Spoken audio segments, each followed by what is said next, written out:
મિત્રો, કહેવાય છે કે લોહીના સંબંધો પાણી કરતાં પણ ઘાટા હોય છે. પણ શું થાય જ્યારે એ જ લોહીના સંબંધો પર ડોલરનો લીલો રંગ ચડી જાય? આપણે હંમેશા બહારના લોકોથી ચેતીને ચાલીએ છીએ, અજાણ્યા પર વિશ્વાસ કરતા ડરીએ છીએ. પણ જ્યારે દગો દેનાર બીજું કોઈ નહીં પણ આપણું પોતાનું જ હોય ત્યારે માણસ ક્યાં જાય? આ કહાની છે સુરતના એક મધ્યમ વર્ગીય પરિવારની, જેણે પોતાના સગા ભાઈના વચનો પર આંધળો વિશ્વાસ મૂક્યો. આ કહાની છે એક આશાસ્પદ યુવાન અનિલની, જે અમેરિકાના રંગીન સપના જોઈને વિમાનમાં બેઠો હતો, પણ તેને ખબર નહોતી કે તે સ્વર્ગમાં નહીં પણ પોતાના જ કાકાએ રચાયેલા એક ચક્રવ્યૂહમાં જઈ રહ્યો છે.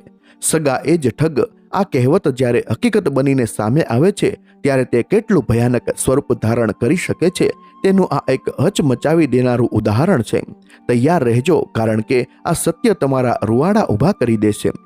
સુરતના વરાસા વિસ્તારની ગીચ ગલીઓમાં આવેલી એક જૂની સોસાયટી. બહારથી જોતા મકાન સામાન્ય લાગે, પણ અંદર જઈને જુઓ તો મધ્યમ વર્ગીય પરિવારની લાચારી દિવાલો પરના પોપડાની જેમ ઉખડી પડી હતી. આ ઘર છે નરેશભાઈનું. એક સમયે નરેશભાઈની હીરાના કારખાનામાં સારી પેઠ ચાલતી હતી, પણ મંદીના મોજાએ એવો થપાટ માર્યો કે કારખાનું બંધ થયું અને સાથે સાથે નરેશભાઈની આવક પણ. ઘરમાં 4 સભ્યો: નરેશભાઈ, તેમના પત્ની ગીતાબેન, 24 વર્ષનો જુવાન દીકરો અનિલ અને નાની દીકરી નેહા.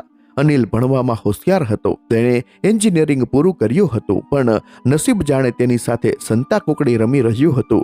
હાથમાં ડિગ્રી હતી પણ નોકરી નહોતી. જ્યાં ઇન્ટરવ્યૂ આપવા જાય ત્યાં અનુભવ નથી કહીને કાઢી મૂકવામાં આવતો, અથવા તો પગાર એટલો ઓછો આપતા કે જેમાં ઘરનું ભાડું પણ ન નીકળે. સાંજના 7 વાગ્યા હતા. ઘરમાં નીરવ શાંતિ હતી. નરેશભાઈ માથે હાથ દઈને સેટી પર બેઠા હતા. ગીતાબેન રસોડામાં લોટ બાંધી રહ્યા હતા, પણ તેમનું ધ્યાન પતિના ચિંતાતુર ચહેરા પર હતું. પપ્પા, આજે ફરી એક જગ્યાએ ના પાડી દીધી, અનિલે ઘરમાં પ્રવેશતા જ નિરાશાથી કહ્યું. તેના અવાજમાં થાક અને લાચારી હતી. નરેશભાઈએ ઊંડો નિસાસો નાખ્યો. કાંઈ વાંધો નહીં દીકરા, ભગવાન કોઈક રસ્તો કાઢશે. પણ અંદરથી તેઓ પણ ભાંગી પડ્યા હતા. લેણદારોના ફોન હવે વધવા લાગ્યા હતા. બરાબર એ જ સમયે ઘરના આંગણે એક લક્ઝરી કાર આવીને ઊભી રહી. કારનો હોર્ન વાગ્યો અને આખી શેરીના છોકરાઓ જોવા દોડી આવ્યા. કારમાંથી એક વ્યક્તિ નીચે ઉતરી. આંખે કાળા ચશ્મા, ગળામાં સોનાનો જાડો ચેન, હાથમાં મોંઘી ઘડિયાળ અને બ્રાન્ડેડ કપડાં. એ હતા નરેશભાઈના સગા નાના ભાઈ કૌશિકભાઈ. કૌશિકભાઈ છેલ્લા 15 વર્ષથી અમેરિકાના શિકાગોમાં સ્થાયી હતા. તેઓ ક્યારેક જ ભારત આવતા, પણ જ્યારે આવતા ત્યારે તેમનો રુતબો કોઈ રાજાથી કમ નહોતો. અરે મોટા ભાઈ, કેમ છો? કૌશિકભાઈએ ઘરમાં પ્રવેશીને નરેશભાઈને ગળે લગાડ્યા. તેમના શરીરમાંથી આવતી મોંઘા પરફ્યુમની સુગંધે ઘરમાં ફેલાયેલી ગરીબીની વાસને દબાવી દીધી. કૌશિક, તું આમ અચાનક? નરેશભાઈની આંખોમાં ચમક આવી ગઈ. સગો ભાઈ આવ્યો હતો. કૌશિકભાઈ સોફા પર બેઠા અને પોતાની વાતો શરૂ કરી. બસ ભાઈ, અમેરિકામાં તો હવે જલસા છે. મારા 2 સ્ટોર થઈ ગયા છે. 3જો લેવાની તૈયારી છે. ત્યાં તો ડોલરમાં કમાણી અને ડોલરમાં ખર્ચો. ગાડીઓ, બંગલા, બધું જ છે. પણ આ ઘરની યાદ આવી ગઈ એટલે થયું કે એક માટો મારી આવું. ગીતાબેન પાણીનો ગ્લાસ લઈને આવ્યા. કૌશિકભાઈએ પાણી પીધું અને અનિલ તરફ જોયું. અને આપણો ભત્રીજો શું કરે છે? અનિલે નીચું જોઈને કહ્યું. કાકા, બસ નોકરીની શોધમાં છું. અહીં ક્યાંય મેળ નથી પડતો. કૌશિકભાઈ ખડખડાહટ હસી પડ્યા. અરે ગાંડા, તારો કાકો અમેરિકામાં બેઠો હોય અને તું અહીં સુરતમાં 5-10 હજારની નોકરી માટે ધક્કા ખાય? આ તો મારું નાક કપાય એવી વાત છે. આ સાંભળીને અનિલ અને નરેશભાઈ એકબીજા સામે જોઈ રહ્યા. કૌશિકભાઈએ પોતાની વાત આગળ વધારી. જુઓ મોટા ભાઈ, હું તો એક જ વાત માનું છું. આપણું લોહી છે. પારકાને ત્યાં મજૂરી કરવા કરતા અનિલને મારી સાથે અમેરિકા મોકલી દો. મારો જે નવો સ્ટોર ચાલુ થાય છે ને, ત્યાં મેનેજરની જરૂર છે. હું બહારના કોઈને રાખું તો મારે મહિને $3000 પગાર આપવો પડે. એના કરતાં આપણો અનિલ ત્યાં હોય તો મને વિશ્વાસ રહે અને અનિલનું જીવન પણ બની જાય. 2 વર્ષમાં તો એ ગ્રીન કાર્ડનો રસ્તો કરી લેશે. નરેશભાઈના કાનમાં જાણે અમૃત રેડાયું હોય એવું લાગ્યું. પણ કૌશિક, અમેરિકા જવાનો ખર્ચ તો બહુ થાય ને. અત્યારે અમારી સ્થિતિ. કૌશિકભાઈએ હાથ હલાવીને વાત કાપી નાખી. અરે ભાઈ, પૈસાની વાત તમે મારી સાથે કરો છો? હું બેઠો છું ને. હું કોઈ એજન્ટ થોડો છું. બસ વિઝાની ફી, ટિકિટ અને ત્યાંની લીગલ પ્રોસેસના જે 15 લાખ થાય એ તમારે કરવાના. બાકી રહેવાનું, ખાવાનું અને નોકરી બધું મારા માથે. 15 લાખ રકમ સાંભળીને નરેશભાઈના હોંશ ઉડી ગયા. પણ સામે અનિલનું ભવિષ્ય હતું. અમેરિકા, ડોલર, મેનેજરની પોસ્ટ, ગાડી. આ સપનાઓએ તેમની આંખો આંજી દીધી હતી. રાત્રે નરેશભાઈ અને ગીતાબેન વચ્ચે ચર્ચા થઈ. સાંભળો છો, ગીતાબેને કહ્યું, 15 લાખ ક્યાંથી લાવશું? આ ઘર સિવાય આપણી પાસે કંઈ નથી. ગીતા, તું સમજતી નથી, નરેશભાઈએ સમજાવ્યા. એકવાર અનિલ ત્યાં પહોંચી જશે ને એટલે 15 લાખ તો 3 મહિનામાં કમાઈને મોકલી દેશે. અને કૌશિક છે ને, આપણો સગો ભાઈ છે, એ અનિલનું ખરાબ થોડું ઈચ્છે. સગા કાકાના હાથમાં દીકરાને સોંપવાનો છે, કોઈ અજાણ્યાના હાથમાં નહીં. અંતે નિર્ણય લેવાયો. નરેશભાઈએ પોતાનું આ વડીલો પાર્જિત મકાન એક સરાફ પાસે ગીરવે મૂક્યું. કાળજા પર પથ્થર મૂકીને આકરા વ્યાજે પૈસા લીધા. તેમની આખી જિંદગીની મહેનત દાવ પર લાગી ગઈ હતી. 2 દિવસ પછી નરેશભાઈએ 15 લાખ રૂપિયા રોકડા કૌશિકભાઈના હાથમાં મૂક્યા. કૌશિકભાઈએ નોટોની થોકડી ગણી. તેમના ચહેરા પર એક સેકન્ડ માટે લોભી સ્મિત આવ્યું, પણ તરત જ તેમણે ગંભીર થઈને કહ્યું, મોટા ભાઈ, ચિંતા ન કરતા, અનિલ હવે મારો દીકરો છે. તૈયારીઓ શરૂ થઈ ગઈ. અનિલના કપડાં લેવાયા, શિયાળાના જેકેટ લેવાયા, મસાલા અને નાસ્તો પેક થયો. અનિલ પણ ખૂબ ખુશ હતો. તેને લાગતું હતું કે તેના દુઃખના દિવસો હવે પૂરા થયા. કાકા તેને સ્વર્ગમાં લઈ જઈ રહ્યા છે. વિદાયનો દિવસ આવ્યો. સુરતથી મુંબઈ એરપોર્ટ જવા માટે ટેક્સી આવી ગઈ હતી. આખું ફળિયું અનિલને વળાવવા આવ્યું હતું. ગીતાબેનની આંખોમાંથી આંસુ સુકાતા નહોતા. તેમણે અનિલને દહીં સાકર ખવડાવ્યું. બેટા, કાકાનું કહ્યું માનજે, સાચવીને રહેજે અને પહોંચીને તરત ફોન કરજે. ગીતાબેને રડતા અવાજે કહ્યું. અનિલે માતાના ચરણ સ્પર્શ કર્યા, પિતાને ભેટ્યો. નરેશભાઈએ ભીની આંખે કહ્યું, જા દીકરા, અમારું નામ રોશન કરજે, અમને તારા પર ભરોસો છે. અનિલ ટેક્સીમાં બેઠો. બાજુમાં કૌશિકભાઈ બેઠા હતા. કૌશિકભાઈએ બારીમાંથી બહાર ઉભેલા નરેશભાઈ અને ગીતાબેન તરફ હાથ હલાવ્યો. જેવી ટેક્સી ઉપડી અને થોડે દૂર ગઈ, અનિલે જોયું કે કાકાના ચહેરા પરના હાવભાવ બદલાઈ ગયા હતા. અત્યાર સુધી જે કાકાના ચહેરા પર સ્નેહ અને મીઠાશ હતી, ત્યાં હવે એક વિચિત્ર કઠોરતા આવી ગઈ હતી. તેઓ ફોનમાં કોઈની સાથે અંગ્રેજીમાં વાત કરી રહ્યા હતા. હા, છોકરો મળી ગયો છે, હવે મજૂરી ખર્ચની ચિંતા ન કરો. અનિલને અંગ્રેજી ઓછું ફાવતું હતું, પણ કાકાનો અવાજ સાંભળીને તેના પેટમાં ડચારો વાજી ગયો. તેને અચાનક એવું લાગ્યું કે તે કોઈ ઉજળા ભવિષ્ય તરફ નહીં, પણ એક અંધારી ગુફા તરફ જઈ રહ્યો છે. તેને પાછળ છૂટી ગયેલું તેનું ઘર અને માતા પિતાનો રડતો ચહેરો યાદ આવ્યો. વિશ્વાસના પાયા પર ચણાયેલી આ ઇમારતમાં પહેલી તિરાડ પડી ચૂકી હતી, પણ અનિલ પાસે હવે પાછા વળવાનો કોઈ રસ્તો નહોતો. પ્લેન જ્યારે મુંબઈના રનવે પરથી ઉપડ્યું ત્યારે અનિલને ખબર નહોતી કે આ ઉડાન તેને સપનાના નહીં પણ આ સત્યના એવા ભયાનક આકાશમાં લઈ જઈ રહી છે, જ્યાં લોહીના સંબંધો થીજી જવાના હતા. અમેરિકાની ધરતી અનિલનું સ્વાગત કરવા તૈયાર હતી, પણ ફૂલોથી નહીં, કાંટાઓથી. શિકાગોના ઓહેર ઇન્ટરનેશનલ એરપોર્ટ પર જ્યારે ફ્લાઇટ લેન્ડ થઈ ત્યારે અનિલના હૃદયના ધબકારા વધી ગયા હતા. પ્લેનની બારીમાંથી દેખાતો ઝગમગાહટ, હાઈવે પર દોડતી રંગબેરંગી ગાડીઓની લાઇટો અને આકાશને આમતી ગગનચુંબી ઇમારતો જોઈને અનિલની આંખો અંજાઈ ગઈ. સુરતની સાંકડી ગલીઓમાંથી નીકળીને તે આજે દુનિયાના સૌથી શક્તિશાળી દેશમાં આવી પહોંચ્યો હતો. તેને થયું કે બસ હવે સંઘર્ષ પૂરો, હવે તો માત્ર સુખ અને સાહેબી જ બાકી છે. એરપોર્ટની બહાર નીકળતા જ અનિલને એક જોરદાર આંચકો લાગ્યો. શિકાગોની હાડ થીજાવી દેતી ઠંડી હવા તેના ચહેરા પર વાગી. તેણે કોટ પહેર્યો હતો તો પણ ઠંડી શરીરની આરપાર નીકળી જતી હતી. કાકા તેની આગળ સડસડાહટ ચાલી રહ્યા હતા. સુરતમાં જે કાકા અનિલનો હાથ પકડીને ચાલતા હતા, તે અહીં એરપોર્ટ પર તેને પાછળ છોડીને ઝડપથી પાર્કિંગ લોટ તરફ જઈ રહ્યા હતા. અનિલ પોતાનો ભારે સામાન ઢસડતો માંડ તેમની પાછળ દોડી રહ્યો હતો. જલ્દી ચાલ ને, ટાઈમ નથી મારી પાસે, કાકાએ પાછળ જોયા વગર જ બૂમ પાડી. અનિલને આ જોઈને નવાઈ લાગી. સુરતમાં તો કાકા કહેતા હતા કે અનિલ મારો દીકરો છે અને અહીં અજાણ્યા જેવું વર્તન. પણ અનિલે મન મનાવ્યું કે કદાચ મુસાફરીનો થાક હશે અથવા કામનું ટેન્શન હશે. ગાડીમાં બેઠા પછી અનિલે ધીમેથી પૂછ્યું, કાકા, આપણે ઘરે જઈએ છીએ ને? કાકી અને બાળકો રાહ જોતા હશે. કૌશિકભાઈએ સ્ટેરિંગ પર હાથ જમાવતા કોરો જવાબ આપ્યો, ના, અત્યારે આપણે સ્ટોર પર જઈએ છીએ. ઘર દૂર છે, તારે હમણાં થોડો ટાઈમ સ્ટોર પર જ સેટ થવું પડશે. અનિલને થોડું વિચિત્ર લાગ્યું, પણ તે ચૂપ રહ્યો. ગાડી હાઈવે છોડીને એક સુમસાન વિસ્તાર તરફ આગળ વધી. આસપાસ બરફની ચાદર પથરાયેલી હતી અને રસ્તા પર કોઈ માણસ દેખાતું નહોતું. લગભગ 1 કલાકની ડ્રાઈવ પછી ગાડી એક ગેસ સ્ટેશન અને કન્વીનિયન્સ સ્ટોર પાસે આવીને ઊભી રહી. સ્ટોરની લાઇટો ઝબૂકતી હતી, પણ આસપાસ ઘોર અંધારું હતું. ઉતરી જા, કાકાએ આદેશ આપ્યો. અનિલ સામાન લઈને નીચે ઉતર્યો. કાકા તેને સ્ટોરના મુખ્ય દરવાજાને બદલે પાછળના લોખંડના દરવાજા તરફ લઈ ગયા. દરવાજો ખુલ્યો અને અનિલની નાકમાં જૂના પુઠ્ઠા, કેમિકલ અને બંધિયાર હવાની એક વિચિત્ર વાસ આવી. આ તારું રહેવાનું ઠેકાણું, કાકાએ એક નાનકડી ઓરડી બતાવી. આ જોઈને અનિલ સ્તબ્ધ થઈ ગયો. તે કોઈ ઓરડો નહોતો, પણ સ્ટોરનું ગોડાઉન હતું. ચારે બાજુ કોલ્ડ્રિંક્સ અને ચિપ્સના બોક્સ પડખાયેલા હતા. ખૂણામાં એક ગંદુ ગાદલું પડેલું હતું અને તેની બાજુમાં એક નાનું ઇલેક્ટ્રિક હીટર હતું, જેમાંથી માંડ માંડ ગરમી આવતી હતી. બારીકે વેન્ટિલેશનનું નામો નિશાન નહોતું. કાકા, અહીં? અનિલનો અવાજ ધ્રુજી ગયો. મારે અહીં રહેવાનું? પણ તમે તો કહેતા હતા કે... કૌશિકભાઈએ અનિલની વાત કાપી નાખી અને તેમની આંખોમાં જે નરમાશ હતી તે સંપૂર્ણપણે ગાયબ થઈ ગઈ.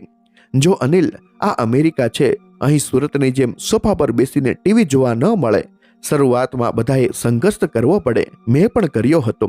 અને તારું કામ અહીં સ્ટોર પર જ છે, તો પછી આવવા જવાનું ભાડું શું કામ બગાડવાનું? અનિલ હજુ કંઈ સમજે તે પહેલા કાકાએ હાથ લંબાવ્યો. લાવ તારો પાસપોર્ટ અને રિટર્ન ટિકિટ મને આપી દે. કેમ? અનિલે ડરતા ડરતા પૂછ્યું. અરે ભાઈ, તું નવો છે, ક્યાંક ખોવાઈ જશે તો મોટી મુસીબત થશે. અહીં વગર પાસપોર્ટે પોલીસ પકડી જાય. મારા લોકરમાં સેફ રહેશે. લાવ જલ્દી. કાકાના અવાજમાં હુકમ હતો. અનિલે ધ્રુજતા હાથે પોતાની જિંદગીની સૌથી કિંમતી વસ્તુ પાસપોર્ટ કાકાના હાથમાં સોંપી દીધો. સાથે જ કાકાએ કહ્યું, અને તારો ઇન્ડિયાનો ફોન બંધ કરી દે. અહીં એનું રોમિંગ બહુ મોંઘું પડશે. હું તને નવું સિમ આપીશ, ત્યારે વાત કરજે. એમ કહીને તેમણે અનિલનો ફોન પણ લઈ લીધો. એક જ ક્ષણમાં અનિલ નિશસ્ત્ર થઈ ગયો. ન તેની પાસે ઓળખ હતી, ન સંપર્કનું સાધન. સૂઈ જા હવે, કાલે સવારે 5 વાગે ઉઠવાનું છે, ટ્રક આવવાની છે, કહીને કાકાએ બહારથી દરવાજો બંધ કરી દીધો. તાળાનો અવાજ ખટ દઈને આવ્યો, જે અનિલના કાનમાં કોઈ જેલના દરવાજા જેવો વાગ્યો. તે રાત્રે અનિલ ગંદા ગાદલા પર બેસી રહ્યો. આંખોમાંથી ઊંઘ ઉડી ગઈ હતી. ગોડાઉનમાં ફ્રીઝરના મશીનોનો સતત અવાજ આવતો હતો. તેને સુરતમાં પોતાનું ઘર યાદ આવ્યું. માએ બનાવેલી નરમ પથારી અને પપ્પાનો પ્રેમાળ હાથ યાદ આવ્યો. અહીં હજારો માઇલ દૂર આ ઠંડા મુલકમાં પોતાના જ લોહીએ તેને એક સામાનની જેમ ખૂણામાં ફેંકી દીધો હતો. સવારના 5 વાગ્યા. હજુ તો અનિલની આંખ મળી નહોતી ત્યાં દરવાજો જોરથી ખખડ્યો. ઉઠ અનિલ, ચાલો કામે લાગો. અનિલ બહાર આવ્યો. તેને આશા હતી કે તેને કેશ કાઉન્ટર પર બેસાડશે અથવા હિસાબનું કામ આપશે. છેવટે તે એન્જિનિયર હતો અને મેનેજર બનીને આવ્યો હતો. પણ કાકાએ તેના હાથમાં એક મોટું ઝાડુ પકડાવી દીધું. પહેલા આખો સ્ટોર સાફ કરી નાખ, પછી બહાર પાર્કિંગ લોટમાં બરફ હટાવવાનો છે. અનિલનું સ્વાભિમાન ઘવાયું. કાકા, હું મેનેજરની પોસ્ટ માટે આવ્યો છું, સફાઈ કામદાર તરીકે નહીં. પપ્પાએ તમને 15 લાખ રૂપિયા આપ્યા છે. આ સાંભળતા જ કૌશિકભાઈનો પિત્તો ગયો. તે અનિલની નજીક આવ્યા અને પહેલીવાર તેમનું અસલી બિહામણું સ્વરૂપ બતાવ્યું. તેમણે અનિલનો કોલર પકડી લીધો. એ સાંભળ, 15 લાખ તો ખાલી વિઝા અને ટિકિટના હતા. તને અહીં લાવ્યો, તારી રહેવાની વ્યવસ્થા કરી, જમવાનું આપું છું. એ બધાનો ખર્ચો કોણ આપશે? તારો બાપ. કૌશિકભાઈએ ગાળ બોલતા કહ્યું, તારે મારા હજુ બીજા 20 લાખ ચૂકવવાના બાકી છે. જ્યાં સુધી એ પૈસા વસૂલ ના થાય ત્યાં સુધી તું મારો નોકર છે, મેનેજર નહીં. સમજ્યો? અનિલ થીજી ગયો. 20 લાખ? પણ એવી કોઈ વાત નહોતી થઈ.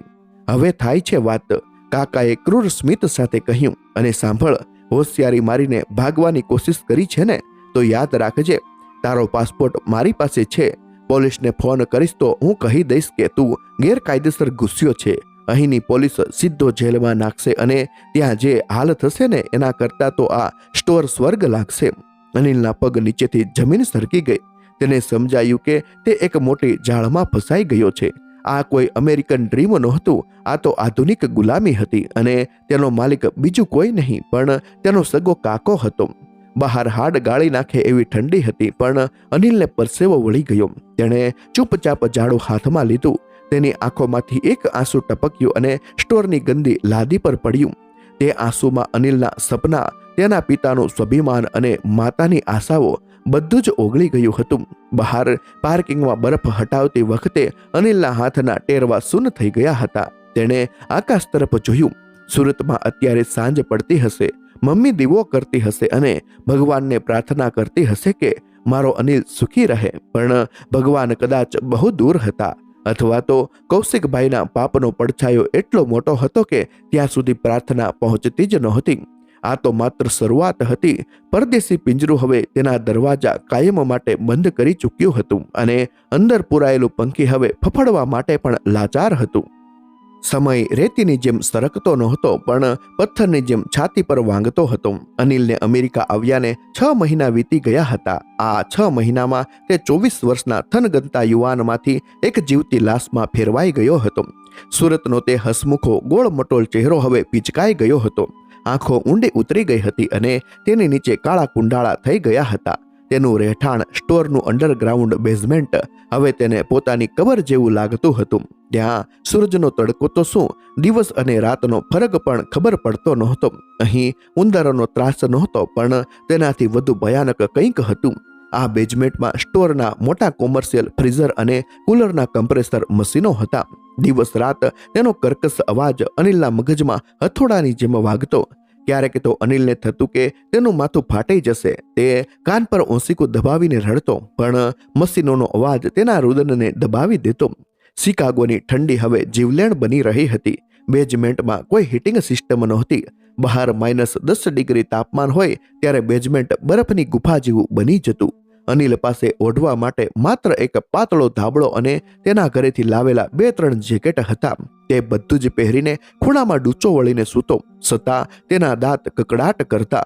કાકા ઉપર સ્ટોરમાં હીટર ફૂલ રાખતા, પણ નીચે બેઝમેન્ટમાં ગરમીનો એક અંશ પણ આવવા દેતા નહીં.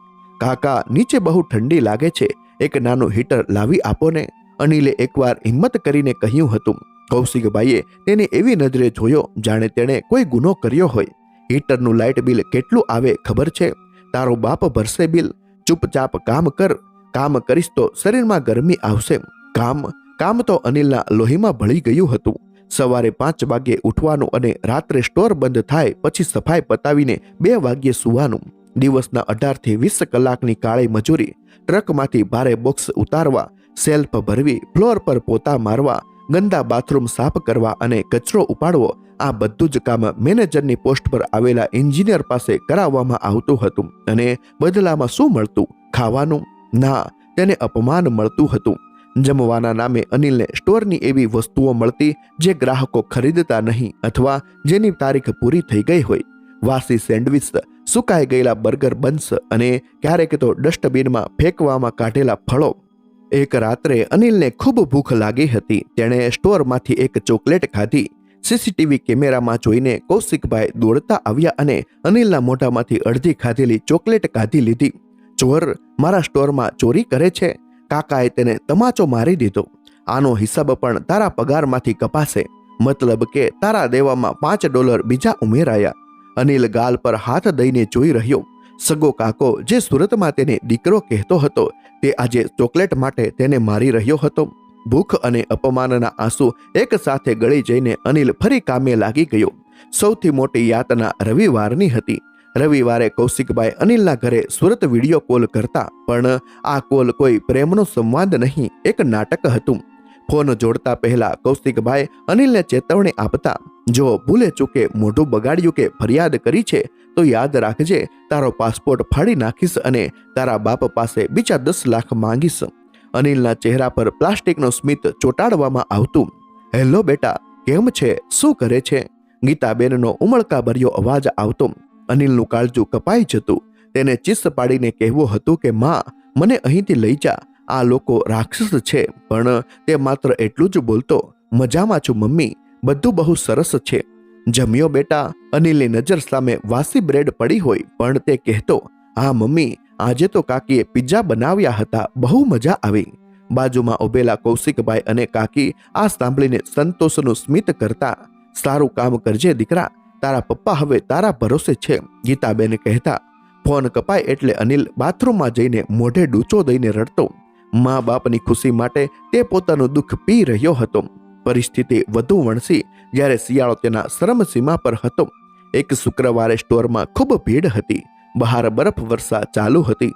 ગ્રાહકો બરફવાળા બૂટ પહેરીને અંદર આવતા હોવાથી ફ્લોર પર પાણી થઈ ગયું હતું. અનિલ, જલ્દી પેલા બિયરના કેરેટ ઉપાડીને કુલરમાં મૂકી આવ, કાકાએ બૂમ પાડી. અનિલ દોડ્યો. તેના હાથમાં કાચની બોટલો ભરેલું ભારે કેરેટ હતું. ઉતાવળમાં તેનો પગ લપસ્યો. કડાક એક અવાજ આવ્યો અને અનિલ નીચે પટકાયો. કેરેટ તેના પગ પર પડ્યું અને તૂટેલી બોટલોના કાચ તેના હાથ અને પગમાં ઘૂસી ગયા. પણ એનાથી મોટું દર્દ તેના જમણા પગની એડીમાં હતું. તેનો પગ વિચિત્ર રીતે વળી ગયો હતો. અનિલથી ચીસ નખાઈ ગઈ. અસહ્ય પીડા હતી, જાણે હાડકું તૂટી ગયું હોય. કૌશિકભાઈ કાઉન્ટર પરથી દોડીને આવ્યા, પણ તેમની નજર અનિલના લોહી લુહાણ પગ પર નહીં, પણ ફૂટેલી બિયરની બોટલો પર હતી. સત્યનાશ વાળ્યું, હરામખોર, જોઈને નથી ચલાતું. $100 નુકસાન કરી નાખ્યું. અનિલ પીડાથી તરફડતો હતો. કાકા, મારો પગ તૂટી ગયો લાગે છે, બહુ દુખે છે. કાંઈ નથી તૂટ્યો, ખાલી મચકોડ છે. ઊભો થા અને આ કાચ સાફ કર જલ્દીથી, કાકાએ નિર્દયતાથી કહ્યું. અનિલ ઊભો થવાની કોશિશ કરતો હતો, પણ પગ જમીન પર મૂકતા જ તેના શરીરમાં વીજળી જેવી પીડા થતી હતી.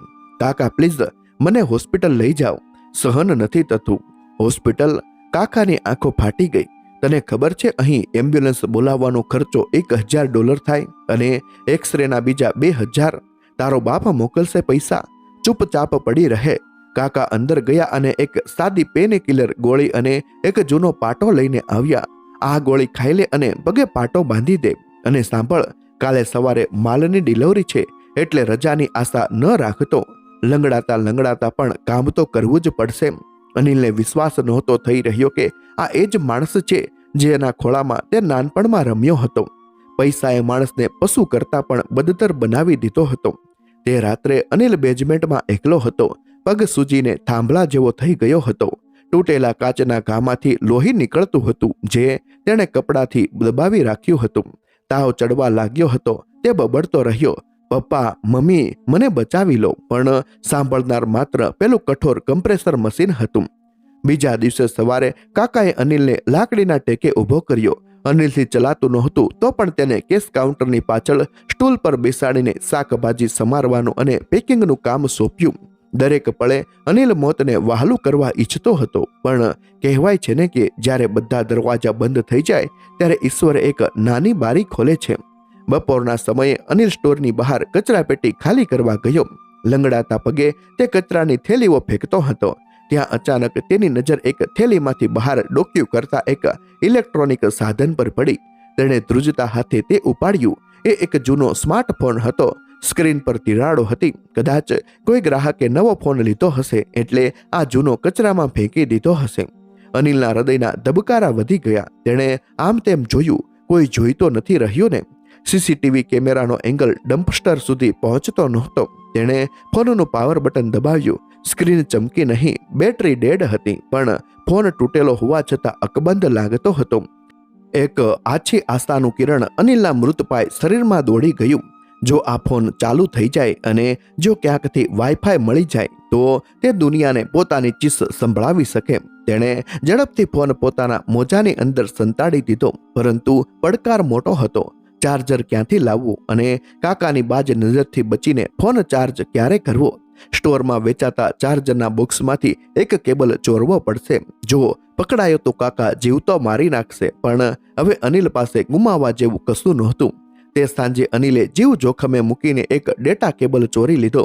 રાત્રે જ્યારે બધું શાંત હતું ત્યારે બેઝમેન્ટના અંધારા ખૂણામાં એક પ્લગમાં તેણે ફોન ભરાવ્યો. તે શ્વાસ રોકીને જોઈ રહ્યો. 1 સેકન્ડ, 2 સેકન્ડ અને અચાનક ફોનની સ્ક્રીન પર એક નાનકડી લાઇટ ઝબૂકી અને બેટરીનું ચિહ્ન દેખાયું.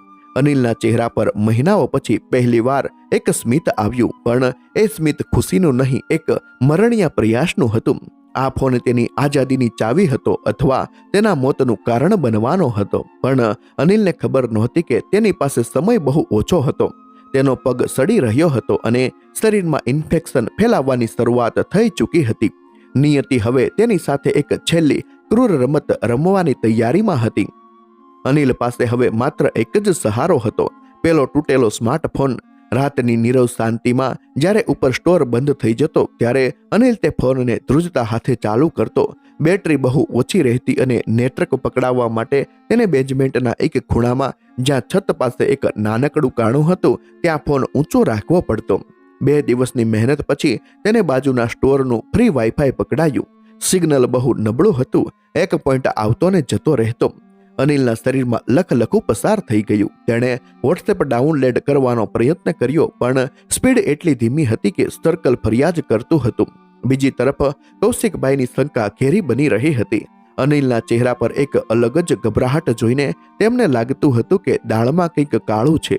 તું વારે ઘડીએ પેલા ખૂણામાં શું કરવા જાય છે? એક સવારે કાકાએ અનિલને ધમકાવતા પૂછ્યું. કંઈ નહીં કાકા, ત્યાં થોડી ગરમી આવે છે એટલે. અનિલે જુઠ્ઠું બોલ્યો. કૌશિકભાઈએ તેની આંખોમાં આંખ પરોવી. જો અનિલ મારી પીઠ પાછળ કોઈ રમત રમી છે ને તો જીવતો દાટી દઈશ. કાકાના ડરથી અનિલે તે દિવસે ફોન અડ્યો નહીં. તેણે ફોનને જૂના છાપાના ઢગલા નીચે દબાવી દીધો. તેને ખબર નહોતી કે તે હવે એ ફોનનો ઉપયોગ ક્યારેય કરી શકશે નહીં. કુદરત પણ જાણે અનિલની પરીક્ષા લઈ રહી હતી. પગમાં વાગેલા કાચના ઘા પાકી ગયા હતા. યોગ્ય પાટાપિંડી ન થવાથી અને સ્વચ્છતાના અભાવે તેમાં ગેંગ્રીન થવાની શરૂઆત થઈ ગઈ હતી. પગમાંથી દુર્ગંધ આવતી હતી અને ઉપરથી શિકાગોનું તાપમાન -20 ડિગ્રી સુધી ગગડી ગયું હતું. બેઝમેન્ટ હવે ફ્રીઝર બની ગયું હતું. અનિલના શરીરની રોગ પ્રતિકારક શક્તિ સાવ તૂટી ગઈ હતી. તેને ભયંકર શરદી અને ઉધરસ થઈ ગઈ. છાતીમાં કફ જામી ગયો હતો. શ્વાસ લેવામાં સીટી વાગતી હોય એવો અવાજ આવતો હતો. તેને ન્યુમોનિયા થઈ ગયો હતો. એક રાત્રે અનિલની તબિયત લથડી. તેનું શરીર તાવમાં ધગધગતું હતું. છતાં તેને ભયંકર ઠંડી લાગતી હતી. તેના દાંત કકડાહટ કરતા હતા. શ્વાસ લેવા માટે તે માછલીની જેમ તરફડતો હતો. હિંમત એકઠી કરીને તે દાદરો ચડીને ઉપર સ્ટોરના દરવાજે ગયો. તેણે દરવાજો ખખડાવ્યો. કાકા, કાકા. તેનો અવાજ ગળામાંથી માંડ નીકળતો હતો. કૌશિકભાઈ હજુ હિસાબ મેળવતા હતા. દરવાજો ખોલીને અનિલની હાલત જોઈને તેઓ ચીડાઈ ગયા. શું છે હવે? રાતના 12 વાગ્યે સુવા નથી દેતો? અનિલ દરવાજાના ચોકટા પર ઢળી પડ્યો. કાકા, મને બચાવી લો. મારાથી શ્વાસ નથી લેવાતો. છાતીમાં બહુ દુખે છે. મને દવાખાને લઈ જાઓ પ્લીઝ. કૌશિકભાઈએ અનિલના કપાળે હાથ મૂક્યો. તાવ તો હતો પણ તેમના મગજમાં કેલ્ક્યુલેટર ફરતું હતું. જો અનિલ અત્યારે રાત્રે ઇમરજન્સીમાં લઈ જઈશ તો $3000 બિલ ફાટશે. તને ખબર છે $3000 એટલે 2.5 લાખ રૂપિયા થાય. તારા માટે હું 2.5 લાખ બગાડું? પણ કાકા, હું મરી જઈશ. અનિલની આંખોમાંથી આંસુ વહેતા હતા. તે સગા કાકાના પગ પકડીને કરગરતો હતો. મારા પપ્પા તમને પૈસા આપી દેશે પણ મને દવા અપાવો. કૌશિકભાઈએ નિર્દયતાથી પગ છોડાવ્યો. તારા બાપ પાસે ફૂટી કોડી નથી હવે. સાંભળ, આ વિક્સની ડબ્બી છે અને આ 2 પેરાસિટામોલ. ગરમ પાણી પી અને સૂઈ જા. સવારે ઉઠીશ એટલે સારું થઈ જશે. ખોટા નાટક રહેવા દે. આ અમેરિકા છે. અહીં માંદા પડવું પોસાય એમ નથી. એમ કહીને કૌશિકભાઈએ અનિલના હાથમાં ગોળી આપી અને તેને બેઝમેન્ટમાં ધકેલી દીધો. દરવાજો બંધ કર્યો અને બહારથી તાળું મારી દીધું.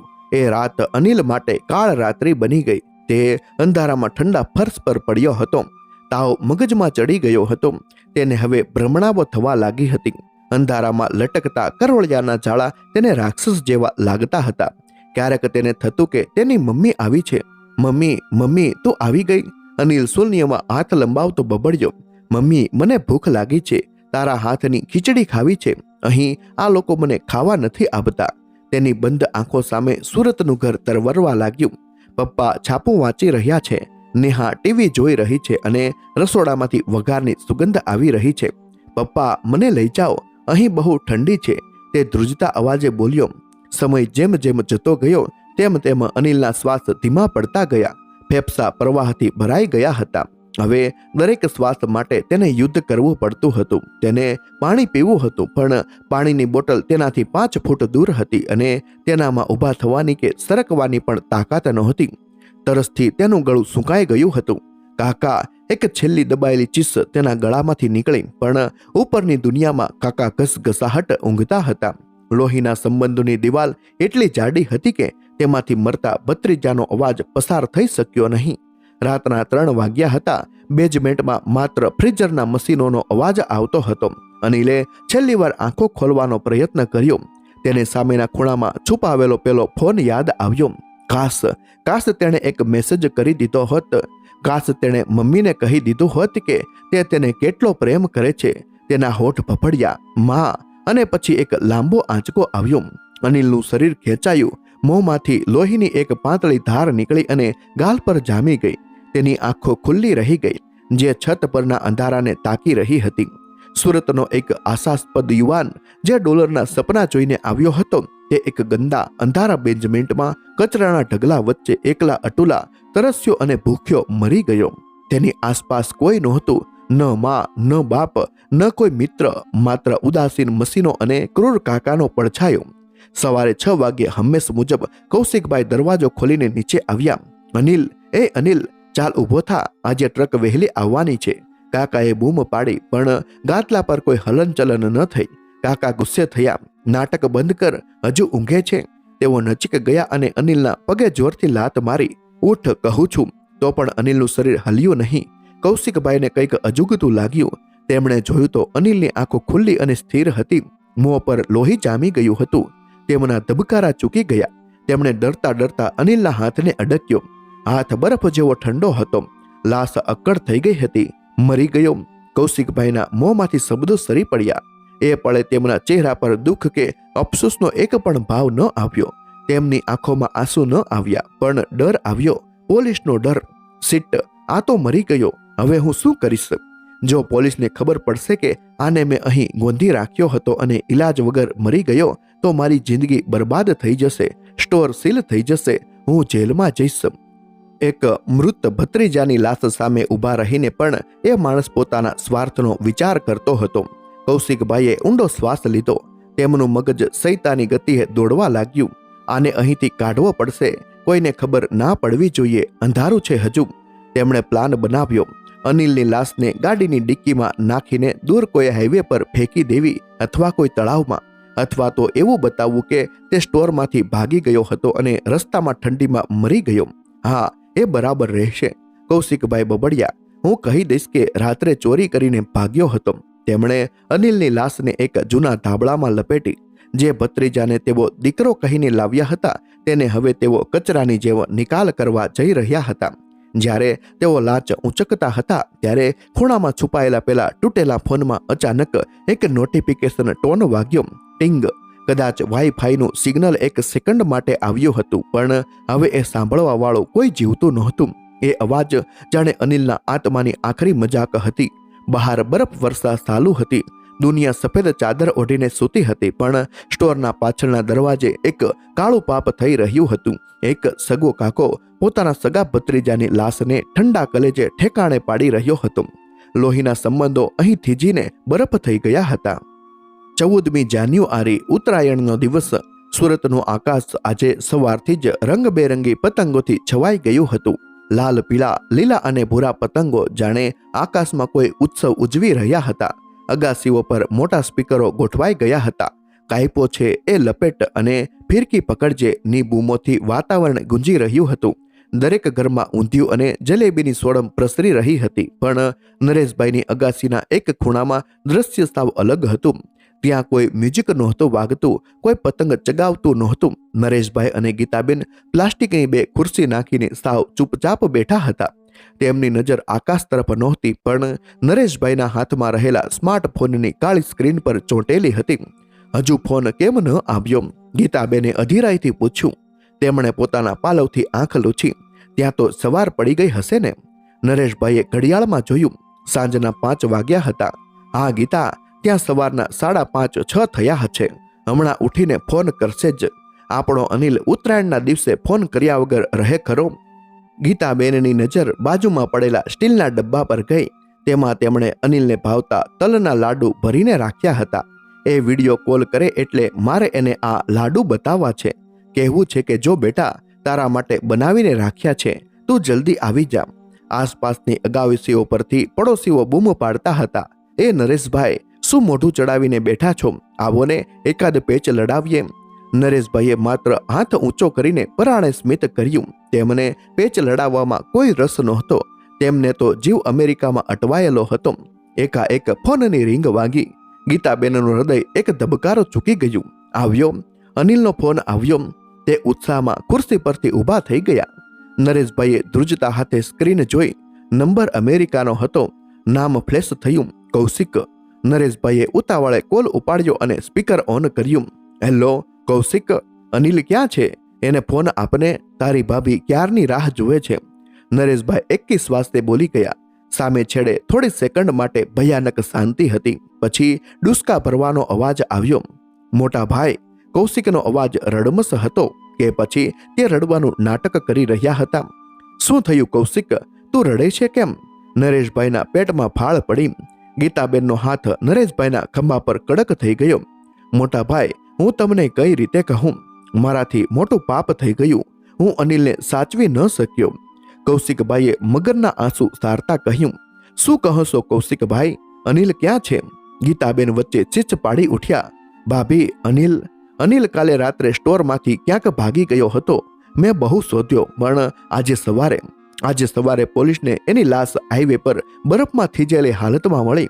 આ શબ્દો ફોનના સ્પીકરમાંથી નીકળીને સીધા નરેશભાઈ અને ગીતાબેનના કાળજામાં કોઈ તીક્ષ્ણ તીરની જેમ ખૂંપી ગયા. લાશ? નરેશભાઈના મોંમાંથી માત્ર એક જ અવાજ નીકળ્યો. અવાજમાં કોઈ કંપન નહોતું, બસ એક શૂન્યતા હતી. કૌશિકભાઈ ત્યાંથી પોતાની સફાઈ પેશ કરી રહ્યા હતા. મને ખબર નહીં એ કેમ ભાગ્યો. કદાચ કોઈ ખરાબ સંગતમાં પડી ગયો હતો. મેં તો એને દીકરાની જેમ રાખ્યો હતો, પણ નસીબ મોટા ભાઈ, નસીબ. સામે છેડે શું બોલાતું હતું એ હવે નરેશભાઈને સંભળાતું નહોતું. તેમના કાનમાં એક લાંબી સીટી વાગતી હતી. તેમની નજર સામે અનિલનો હસતો ચહેરો, એરપોર્ટ પર તેની ભીની આંખો અને તેનું છેલ્લું કહેલું વાક્ય, પપ્પા તમારું નામ રોશન કરીશ, તરવરી રહ્યું હતું. બરાબર એ જ ક્ષણે આકાશમાં કોઈનો કપાયેલો પતંગ લહેરાતો નીચે આવી રહ્યો હતો. પડોશની અગાસી પરથી જોરથી બૂમ પડી. કાપ્યો છે. એ બૂમ જાણે નરેશભાઈના અસ્તિત્વના ટુકડા કરી ગઈ. તેમના હાથમાંથી મોબાઈલ છટકી ગયો અને અગાસીની ફર્શ પર પટકાયો. સ્ક્રીન પર તિરાડ પડી ગઈ અને ફોન બંધ થઈ ગયો. કૌશિકનો જુઠ્ઠો અવાજ હંમેશ માટે શાંત થઈ ગયો. ના. ગીતાબેનની એક કાળજા કંપાવનારી ચિસ્ત વાતાવરણમાં ગૂંજી ઉઠી. તે અગાસી પર જ ફસડાઈ પડ્યા. તેમણે છાતી કૂટવાનું શરૂ કર્યું. મારો અનિલ, મારો દીકરો, મારે લાડુ કોને ખવડાવવા? કૌશિક, તું તો કહેતો હતો કે તારો દીકરો છે, તો પછી મેં તારા દીકરાને મરવા કેમ દીધો? આખી સોસાયટીમાં સોપો પડી ગયો. ડીજે બંધ થઈ ગયા. જે ઘરમાંથી કિલકારીઓ ગુંજતી હતી ત્યાં હવે મરણ ચીસો સંભળાતી હતી. પતંગો હજુ પણ આકાશમાં ઉડતા હતા, પણ નરેશભાઈના ઘરનો પતંગ હંમેશા માટે કપાઈ ચૂક્યો હતો. આ ઘટનાના 2 મહિના પછી નરેશભાઈનું વડીલો પાર્જિત ઘર બેંકે જપ્ત કરી લીધું. 15 લાખનું વ્યાજ અને મૂડી તેઓ ભરી શક્યા નહોતા. હવે તેઓ શહેરના છેવાડે એક નાનકડા ભાડાના રૂમમાં રહે છે. નરેશભાઈની આંખોનું તેજ જતું રહ્યું છે અને ગીતાબેન માનસિક સંતુલન ગુમાવી બેઠા છે. તેઓ આખો દિવસ દરવાજા પાસે બેસી રહે છે અને આવતા જતા દરેક પોસ્ટમેનને પૂછે છે, મારા અનિલનો પત્ર આવ્યો? એ અમેરિકાથી ક્યારે આવશે? અને ત્યાં 7 સમુદ્ર પાર અમેરિકામાં કૌશિકભાઈએ ખોટા પુરાવા ઊભા કરીને કેસ રફાદફા કરી દીધો. અનિલના મૃત્યુને અકસ્માત ગણાવી દેવાયું. વીમાના પૈસા પકવીને કૌશિકભાઈએ નવી લક્ઝરી કાર લીધી. જ્યારે કૌશિકભાઈ પોતાની ચમકતી નવી કારમાં બેસીને સ્ટોર પર જાય છે, ત્યારે તેમને પેલા બેઝમેન્ટ તરફ જોવાની પણ ફુરસત નથી હોતી, જ્યાં તેમના સગા ભત્રીજાએ તરફડીને જીવ આપ્યો હતો. સમાજ સાચું જ કહે છે, સગો એ જ ઠગ. પણ અહીં તો સગાએ માત્ર ઠગાઈ નહોતી કરી, પણ લોહીનો વેપાર કર્યો હતો. ડોલરની ચમકમાં લોહીના સંબંધો એટલા સસ્તા થઈ ગયા કે એક માને તેના દીકરાની રાખ પણ નસીબ ન થઈ. અનિલ એક સપનું લઈને ગયો હતો અને એક રાખ બનીને ત્યાં જ રહી ગયો. સુરતના આકાશમાં આજે પણ પતંગો ચગે છે, પણ નરેશભાઈ અને ગીતાબેન માટે ઉત્તરાયણ કાયમ માટે આથમી ગઈ છે. મિત્રો, આ હતી એક કરુણ દાસ્તાન જે આપણને ઘણું બધું શીખવી જાય છે. લોહીના સંબંધોમાં આવો દગો કોઈ શત્રુ પણ ન આપે. આશા રાખીએ છીએ કે ઈશ્વર નરેશભાઈ જેવા માતા પિતાને હિંમત આપે. જો કહાની પસંદ આવી હોય તો દિલથી લાઈક કરજો. આવી જ અવનવી કહાનીઓ માટે ચેનલને સબસ્ક્રાઇબ કરી લેજો. અને હા, બેલ આઇકન દબાવવાનું ભૂલતા નહીં. તમને આ કહાનીનો કયો ભાગ સૌથી વધુ સ્પર્શી ગયો અને કાકાના આવા વર્તન વિશે તમે શું કહેશો? કોમેન્ટમાં તમારા વિચારો જરૂર લખજો. મળીએ છીએ આવતા વિડીયોમાં. જય શ્રી કૃષ્ણ.